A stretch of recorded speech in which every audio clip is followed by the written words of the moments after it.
So, hi guys, I'm just gonna say, so it's gonna be a really weird video, it's not actually gonna make sense very often, and sorry, that's bugging me. I need to fix my necklace already. And yeah, so I kind of just wanted to talk about like my mental health story and what I actually suffer from and how it kind of affects my daily life, when it started. So yeah, it kind of started with, an eating disorder that I didn't even recognise was an eating disorder at the time. I had seen it as a way of losing weight, and actually it doesn't help in the long run, because all the weight you lose, you just have to go put it back on until you're healthy weight again, because you're going to end up underweight and not going to look good. And actually, food is too good to restrict, so it's not worth it. But that kind of started when I was in primary 6, I suppose. Sort of late primary 6, early primary 7. At the time, where you're kind of just going through puberty and discovering what your body actually is, and you kind of feel it out a little bit and stuff. And comments from other people are not helpful at that point, when they're kind of not exactly the nicest comments ever. When people comment on like the size of your bum, for example, what does that matter in life? You can have the biggest bum in the world and be the nicest person, but you can equally have the tiniest bum in the world and be the most horrible person. So your weight doesn't actually matter.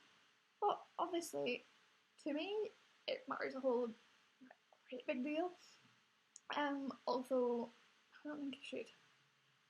And it's like it still affects me sort of 15, 16 years down the line. And it's not how I imagined it starting out as. Like, when it first started, I was like, yeah, this is just a quick thing, I'll just lose like a tiny bit of weight. But actually, no, it wasn't. And like today, I was at a lunch meeting, and I couldn't even eat the soup because it was just so bad. Like, this kind of little voice in my head was like, no, you're not like this. You're not like that. And yeah, so it's kind of that. And like, my eating disorder obviously causes panic attacks, anxiety, but then I also have pseudopsychosis, which doesn't sound that glamorous, really, because it's really novel. Like, at its worst, I can see dancing elephants, which everyone convinces me that, in the real world, you're not going to fit inside my flat, or you're not going to fit inside my psychiatrist's office, which is, like, really small. It's ridiculous. So I'm like, but they are in here. I can assure you they're in here. But kind of the difference between pseudopsychosis and psychosis is that my psychosis apparently is not real. Oh. And I'm aware that it's not actually real, and that they're not really dancing elephants, because I can kind of be logical about it and know that they're not really there, because they're not going to fit in my bathroom, which is actually where 9 times out of 10 they first appear. Or kind of constantly just hear voices in the background. And it's like no one else can hear them. But then, kind of on top of that, there's the whole borderline personality disorder, which is actually an inability to regulate my moods. I much prefer, I think it's in America that they call it emotionally unstable personality disorder, which is so much nicer than borderline personality disorder, because it makes so much more sense, because it's your emotions that are the problem. And it's like, can kind of go from up here to down there in 2 seconds, and I can be in the middle for a very long time as well. And kind of obviously has an effect on all relationships. And like, I also turn to unhealthy coping mechanisms when either I'm up here or I'm down there. Kind of doesn't matter where I am, really. And kind of they think that like that eating disorder is part of that, and that my self harm and my suicide attempts have been as part of that as well, which I can kind of years down the line I can kind of see where they're coming from, but at the time I was like, well, no, it's not actually. But it makes so much more sense when you kind of put them all together, because gonna just like, yeah, your symptoms of that, fair enough. If you want to just, this is what you've got. And like, suffering from panic attacks is horrendous. Like the other day, I spent a third of a lesson in the corridor because of my anxiety, and I was just like, this is not cool. Being in the corridor for at least half an hour of a 2.5 hour lesson is not the way to go, especially not when it's a lesson that you struggle in anyway. It's like the lecturer was completely unaware that was going on, and I had no way to kind of convey it to her that actually I needed help.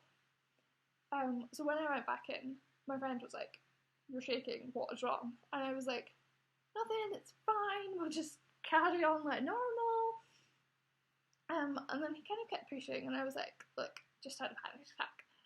And he was like, "All right, okay." So then he kept kind of making jokes to make me feel better, which actually did help in a way. But I was also sleep deprived, which is not a good combination, being starving and sleep deprived. No, never put those two together. It doesn't end well.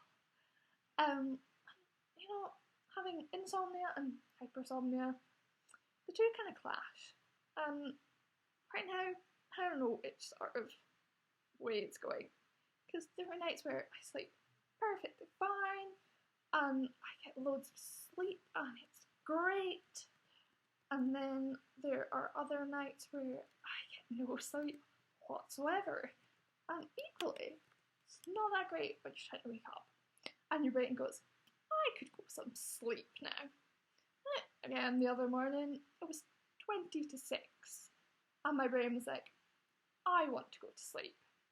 It's nap time now. It's bedtime. I'm like, no. The alarm has other ideas. It's 20 minutes till that goes off. We're not going to sleep for 20 minutes. I'm sorry. You're just going to have to suffer your punishment of not wanting to go to sleep earlier. And just suffer through today. Thank you very much, brain. And so I suppose that's kind of it for my mental health story. I have to apologise if you could hear the typing at points, because the laptop decided that it would go and show my screensaver, despite the fact that I was actually using it. So I had to type in my password. And then, yeah.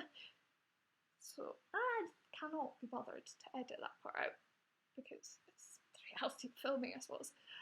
And yeah, so kind of that's it. Kind of, if you've got any questions, comment down below. And I would say subscribe, but actually, I don't think I'll ever make another video, so let's not tell you to do that. Yeah, that's it. Bye!